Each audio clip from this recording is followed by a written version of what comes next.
My name is Noella Price, and I've been a student leader for at least 2 years now, officially.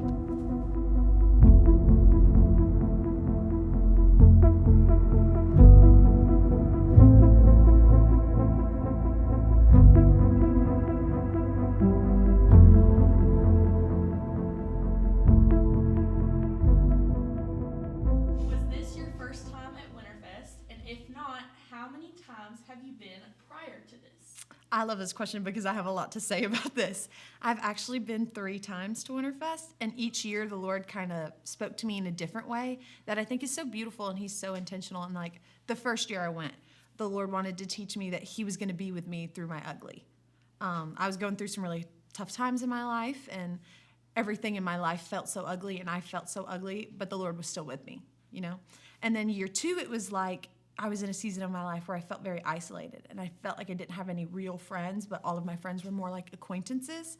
And the Lord wanted to teach me. He was like, Noella, like, I loved you first, and before I can give you all of the things that, you know, all the people that are gonna love you, you have to understand that I'm here first, and that I love you, and that I need you to rely on me first. And then the 3rd year I went, this past year, the Lord not only wanted to deal with what was on my heart the first night so intentionally so that I would have time for the rest of the time to get what I asked for, but also He kind of taught me that it was just like, you have so many people that love you. Even when it does feel like, you know, the devil, that's a big way the devil attacks me is, you know, no one really cares about you that much. All the people in the room are, sometimes it feels like I am standing in the middle of the room and everyone is around me circling, talking to each other, but I'm just there still and everybody's moving around. And that's the way the devil attacks me because he knows it works. And so this year was just a testament to how many people love me and how my absence is noticed. You know, and so that's something I think the Lord is so sweet in that it wasn't the main thing I learned at Winterfest this year, but it was something He still wanted to talk about. What was your favorite part about your trip to Winterfest? That's such a hard question. Okay. My favorite part about this year's Winterfest. That's such a hard. Is probably our last night Devo. All the girls in our room, instead of doing, because there's so much sickness. So instead of doing like a mixed boys and girls group like we normally do, each room just did one like with each other. And I think our room was so sweet. Like, I think a lot of friendships that you didn't really, were kind of unexpected, kind of blossomed out of that, and we laughed a lot and we cried a lot. But I think it's so sweet that the Lord wants to give us that time, that intentional time of just being with our friends. Love it. What was the most memorable moment outside of the sessions and why? Okay. It's definitely our night 3 it was day 2, or night 2, my goodness.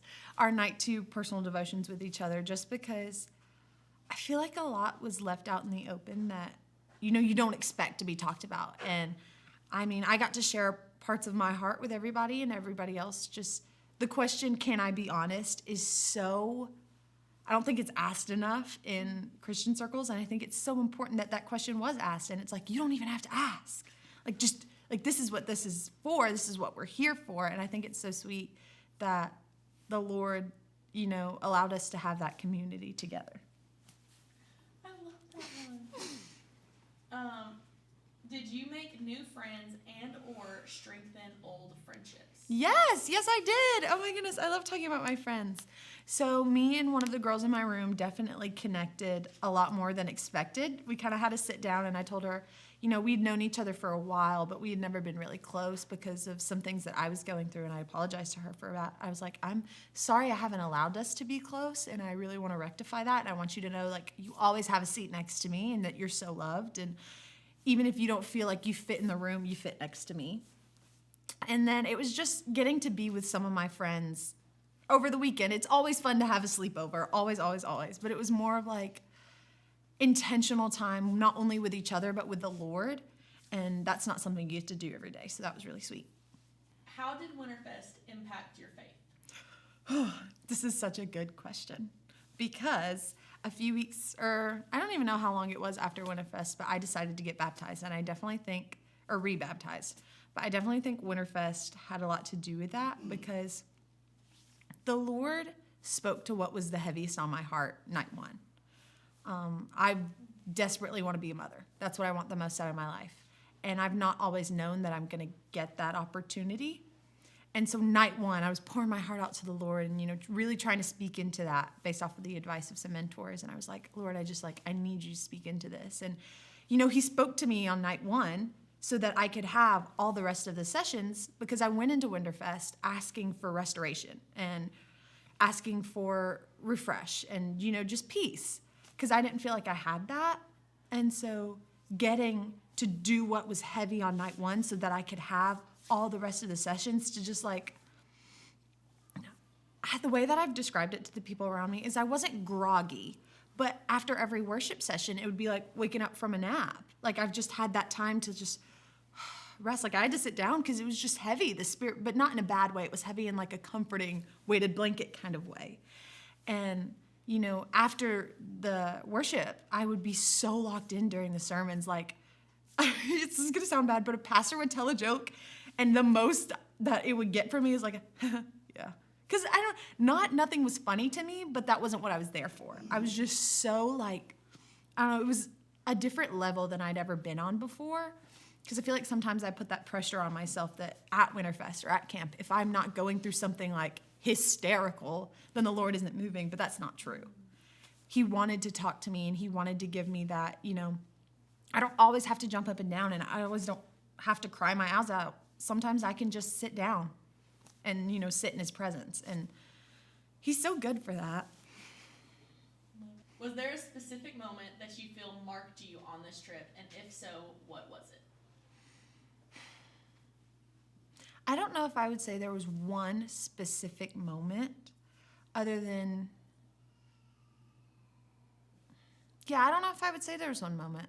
It was kind of like the whole weekend, the Lord he spoke into me because I would say a week or two before we went, I could tell you one moment where, I decided in my walk of faith that things have to be different from now on.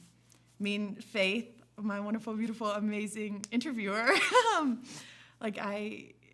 a few weeks before Winterfest, we were talking in the back of the room and I was sobbing and everybody could obviously hear me because that's the kind of crier I am. I just shared my heart with you and shared how I felt like the Lord it was really hard to be myself. I didn't feel like myself. And then I met with Jesus today. And that was crazy because it wasn't just the Lord saying I'm meeting with you. It was also him telling me I understand the emotions that you're going through and the guilt that you're feeling, even though it's unnecessary, even though there's no reason to feel this way because I've already forgiven you and I love you and I know you're human. I understand that and I know that's real. And so you can come in here and you can lean on that because I've already called you. And so I wouldn't say I had one specific moment during Winterfest, but I would definitely say I had one before that led up to Winterfest and all the change that happened in my life during Winterfest. Love that. How has your daily life been affected by Winterfest 2025? Ooh, okay, good. I have answers for this. So like I mentioned, I decided to get rebaptized a little while ago, and when Winterfest played a big part in that. But when I decided to get rebaptized, I didn't tell a lot of people because I wanted to make sure I was doing it for myself and for the Lord and not for the approval of others and not so people would be like, I'm so proud of you. The reason I got baptized was because I was not only sending a love letter to the Lord and not only making a declaration to the people around me, but I also just wanted to be make that decision and mark that in life. Like I said, I've had a really rough couple of months. And this is my way of telling not just the people around me and not just Lord, but myself, I'm believing that no matter how many times my head goes under the water, he's going to bring me back out of it because that's the kind of God he is. And it's having nights where I am anxious and I feel like, my friends don't like me and the devil's just attacking me. It's having nights like that, but still believing and still knowing and I made this commitment that even though tonight's a bad night, tomorrow's a better day. Savannah told me this thing last night when we were talking in Spanish, and it means I want to say it means like it's finished or it's done or something like that. But it's, yeah, paso. And it means like it's end. And that's kind of, I know that really struck a chord with me because that's kind of mentality I've had lately is like, tonight's a bad night, but tomorrow's a different day. Tonight I'm under the water. Tomorrow I'm breathing fine. That's good. If you could describe Winterfest in one word, what would it be? Refreshing. What would you say to others who are considering going to Winterfest? Do it. Like I mentioned, every year that I've gone, I actually don't know if I said this earlier. Every year that I've gone, it's been an accident. Year number 1 I went, they called me the day before and said someone anonymously paid my way and asked if I wanted to go. And I was like, oh, I don't really know.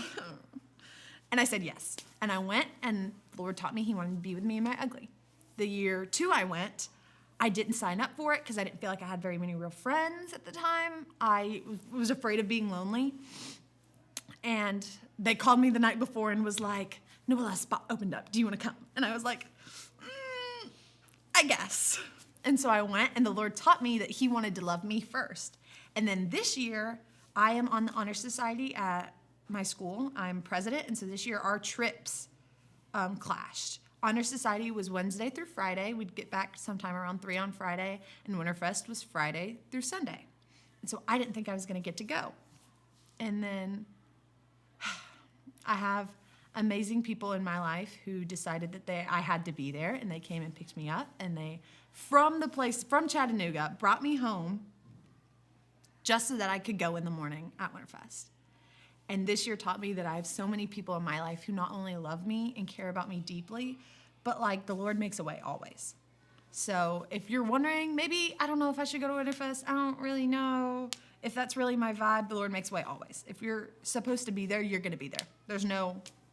You might have to make that split decision that's like, okay, yes, I'm saying yes to Jesus and I'm going, but you're going to be there. Because the Lord, if there's one thing that I have learned from Jesus, that Jesus has taught me, is no matter what I do, I can't get in his way. I'm not big enough for that. I'm not good enough for that. I'm not even bad enough for that. He's too big, and I'm too small for that. So I love that. Is there anything else you would like to share about Winterfest 2025? Yes. So I'm going to say when you decide to go to Winterfest, not if, because now that you've watched this video and you've heard about how amazing it is, this is a when decision. When you decide to go to Winterfest, I think something so special and so unique that not enough people talk about is the interactions that you have with people that are not a part of your church. Something that I wanted to be really intentional about this year was if I saw a sweet moment between two friends jumping up and down and worshiping, or two friends, praying, or a man holding his baby sitting at the altar, I took a picture of it because I thought that's so sweet and how amazing that the Lord's not just working in my life and he's not just doing things to me. He is doing things for me, but he's doing so much for everybody else. And it's crazy being in a room of 11,000 young people searching after the Lord. The atmosphere is just different. And so be intentional when you go to Winterfest in that sense. And don't be afraid. Like, I'd go up to these people, I'd be like, hey, not trying to creep you out. I just caught this really sweet moment, and I was wondering if you wanted to have it. Like, I can send it to you. It's really easy to get wrapped up in yourself sometimes. And sometimes you need that. Sometimes the Lord wants to deal with you specifically.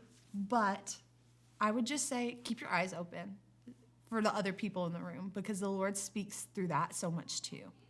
It's not always just a small whisper. It's not always just a worship song. Sometimes it is watching two friends across the room jumping up and down with each other and believing that the Lord's going to give you that. And sometimes it is watching a man hold his baby as she sleeps during a massively loud worship set and believing the Lord's going to give you that.